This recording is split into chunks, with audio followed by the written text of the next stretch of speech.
All right. Welcome back to All Cars Reacts, y'all. It is time for a new Motorweek reaction video. This week I have chosen the 1997 Kia Sephia. Okay, hold on. Yeah, I know you're excited about this one, but yes, I drove this car back in the day, and well, it was really cheap, and I loved it. And I knew somebody that had one, and actually it was really good. So I thought it would be fun to kind of talk about this today, and well, if nothing else, see how far Kia has actually come. So as always, we're just going to have a little conversation today. Make yourself comfortable in that comfy chair.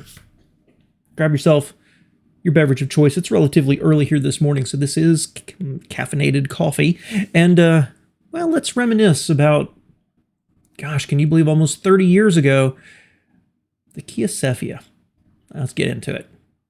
Mention Korean cars and most Americans would say Hyundai. But there is another Korean car company that is slowly but surely spreading its reputation of economical quality from coast to coast.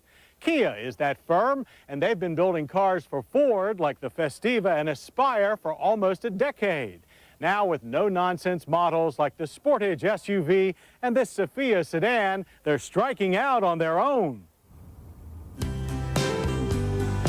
So my wife and I were actually talking this weekend about the Korean cars, Hyundai and Kia. And they, to me, the quality of the current generation still isn't quite there with the best of the Japanese. And there's always this hesitation about their reliability. Every time I hear somebody who's like, I've had one and they've been fantastic, well, you hear about problems. Okay. And for that reason, I kind of have, while I like multiple of their models, I kind of have a negative opinion of them. But while we were talking, I started thinking about it, and I did a reaction video a long time ago about the Sportage, and it was crude and it was cheap and a little underpowered, but it was like a real off-roader with real four-wheel drive. And I knew someone who had one. And I'll be honest with you, the car basically fell apart, but it kept running. The same thing with this. I knew somebody who had one, and I don't think they took care of it, but it kept going. And I realized I've got a lot of those little stories of people who've had Kias and they just kept on trucking. Just thought I'd mention it. We'll get to the styling here on this one in a second.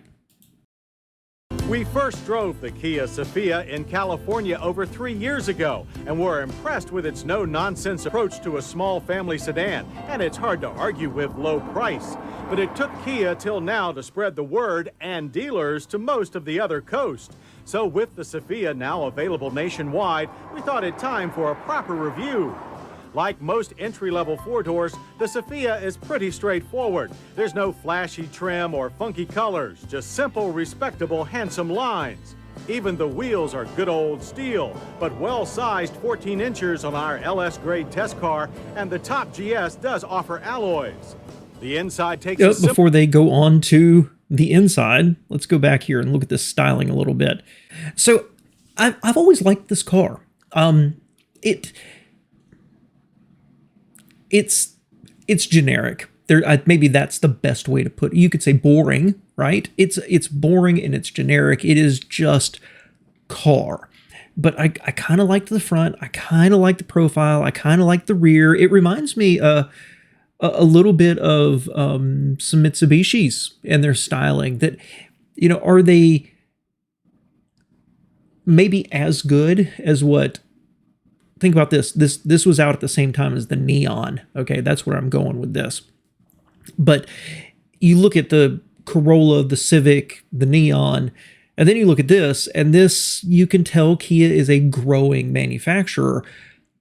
But I like its simple lines. I like that it's a little clear. And I you know, the Mitsubishi it's reminding me of, I think that was later Colt. Well, that'd be the Dodge, right? The Mirage, I guess, is the Mitsubishi. I just like it. It's just an car. And I really like it. And I like the the long tail light here, right? That goes from side to side. I'm not saying it's beautiful. Don't misunderstand me. But I do think it's just handsome in a very boring way. Oh, and let's just point out, this was an era when they were bragging about 14-inch wheels. The inside takes a similar approach. No frills, no gadgets, all purpose. The dash wears durable looking, if not particularly attractive, plastic all around, while the seats wear more tasteful cloth and offer enough support for long daily commutes. The cover over the analog cluster is prone to glare, but the gauges are otherwise easy to read. And the heat and ventilation controls are idiot-proof. Though, like still too many other cars, the optional cassette stereo, while functional, is set too low in the dash. Rear seat room is acceptable for a compact with enough headroom for 6-footers, though legroom is a bit tight. A split folding rear seat back is standard. Trunk room is also quite reasonable at 11 cubic feet. The Sephia is motivated. Okay, before they go on to the engine now, you know what? I don't have a lot of problems with the interior. Is it among the best? Especially, let's think about the Neon for a second. The radio unit on that was about that big, and it had big buttons. This looks like they picked up something at Pep Boys and kind of stuck it in there. And the dash is cheap plastic. It's all one color. It's very, very boring, but I've talked about it before, right? There's cheap, but you're trying to make it look like more than it is, and it just looks cheap. And I'm going to say that the move that people had for a while there, certainly at the upper end, the more luxury end, of using piano black and that aluminum plastic, it always looked chintzy to me. I remember the Equinox. I think the first generation Equinox, they did that plastic aluminum look, and it looks cheap because they're trying to brighten up the interior, but it's still cheap. This is just cheap. This, for all the world, reminds me of an 80s or early 90s Japanese car. It's like we're plastic, but we're just going to be plastic. And I like the honesty of that approach. Is it the nicest interior? Of course not. But at least it's honest about what it is. And if that is reflected in the price, I really like that. The Neon's interior was better. By a 1.8-liter dual overhead cam 4-cylinder. It pumps out 122 horsepower and 117 pound-feet of torque. California buyers can also choose from a 1.6-liter unit for some models. Transmission choices include a 5-speed manual and our test car's 4-speed automatic. With 122 horses pulling 2,500.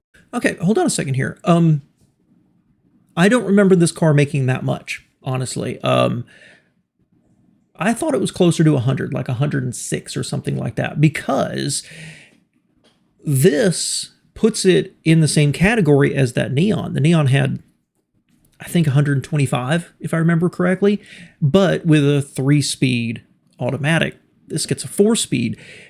Surprisingly, and you can't even look at the Neon and say, well, it was just, much newer design and much more smooth. It wasn't. It was rough. This engine, compared to certainly the Civic, or maybe even what the Cavalier had, this was rougher. This was not nearly as refined, but that's a pretty good power number. I'll be honest with you, I'm surprised. I forgot it made that much. Let's see how it performs though. 186 pounds, our test car hit 60 in 9.9 seconds and finished the quarter mile in 17.5 seconds at 80 miles per hour. Not bad. In fact, bottom-end power is very good for a small 4, and the firm shifting transmission is geared to make the best use of it. As expected, top end is thin, something we were most aware of when it came time for highway passing. The Sephia's suspension is fully independent. McPherson struts up front and multi-links in the rear. That's a boast a lot of small cars can't make. Front plow is mild on turn-in, but the back end lightened noticeably when pushed hard and lacked the stability of its more established Korean rival. The front disc rear drum brakes, however, were par for the price tag, with stops from 60 averaging 130 feet. Careful modulation was required to avoid lockup. Only top-line GS models offer optional ABS. While out on public roads, the mediocre, honestly. A lot of that right there screams the difference between where Kia was in terms of growing as a manufacturer and their engineering expertise, and what, again, say Toyota or Honda or even Chevrolet could do. That the acceleration was fine. I mean, let's keep in mind this is an economy car with an automatic, and it looked tidier through the slalom than I truly expected. I really expected a lot more uncontrolled movements, but then the braking is disappointing. Even if I take my standard at 115 is amazing, 130, okay, that's another car length or more. I could be fair to that, except the modulation to prevent it from locking up, and you couldn't get the ABS except on a higher trim there. Not great. Not great. Again, I bet this car would sell because of price compared with, say, the Toyota, but not great. The Sephia delivered a firm but reasonably comfortable ride, though choppier pavement did make this package feel like it was built to a low price. But these are hardly serious criticisms when the Sephia's base sticker is only $10,220. With air, auto, cassette stereo, and floor mats, our mid-level LS test car came to $13,449. And added to our driver's personal economy by delivering fine fuel mileage. The EPA predicts 23 city and 30 highway. We average 27 miles per gallon. The Sephia seems very sturdy, and all in all, not a bad effort, considering the short time that Kia has been out on its own. And a sure sign that America's newest Korean import car maker is quite capable of taking care of itself. Faint praise, huh? It's a good effort. That's what they just said. Price-wise, that's really good. Again, bringing this back to real life, in 95, we bought a Neon, and it was two-door. Of course, it had air conditioning, and it had the automatic. And I want to say, I believe we got it for like $12,500, something like that. So this is about $900 more. But that's before the Kia discount, right? That's before back in the day when you could get discounts on your new cars. I believe this would probably be a deal. And if you were going for the 5-speed and you didn't need air conditioning for some reason, it started at 10. That's a phenomenal price. So from a value perspective, it's right where I kind of expected it to be. I wish they had compared it to, again, the Civic, the Corolla, the Escort, the Cavalier, the Sentra, and given us a, here's where it fits in the marketplace in terms of just price. The fact of the matter is I like this car, and I like this car memorably because looking back, I had looked at the Excel, and I've always liked it because I thought it was cheap and probably unreliable, but it was just an honest, cheap car. I respect the same way I like Yugos, right? It's honest, cheap. I respect that. And I looked at the S Coupe, right, from Hyundai. Was it a great little two-door car? And would I take it over, I don't know, even a Paseo? Of course not. But it was an honest, cheap car, and I loved it. And the accent, same thing. I really like the accent because it's just cheap car. And this falls into that category. And so I hadn't really looked at or considered Kias, and I had a chance to look at one and drive it. And was it better than the offerings from other companies? Absolutely not. But if it's a big discount, it was honest, cheap car. And so here we are 30 years later, and I still fondly remember this car because of that. I remember liking the styling. I remember liking the price. I remember sitting in the interior and be like, It's just cheap. I like it. I appreciate cheap when it's actually cheap, right? However, it's very telling. I did not end up buying one of these. I went with something else. And then I had a coworker, as I recall, who had one of these. And I remember liking it. I thought it was cool. For what it's worth, she ended up getting a Dodge Magnum afterwards. So I don't think she loved it. But when push came to shove with the other stuff on the market, I didn't buy one of these. But I still fondly remember it. So as always, thanks for spending a few minutes with me. Leave your comments below. Let me know if you owned one, what your opinion was, any memories you have of the Sephia or the Sephia, depending on how you want to pronounce it. Thanks for spending just a few minutes with me, y'all.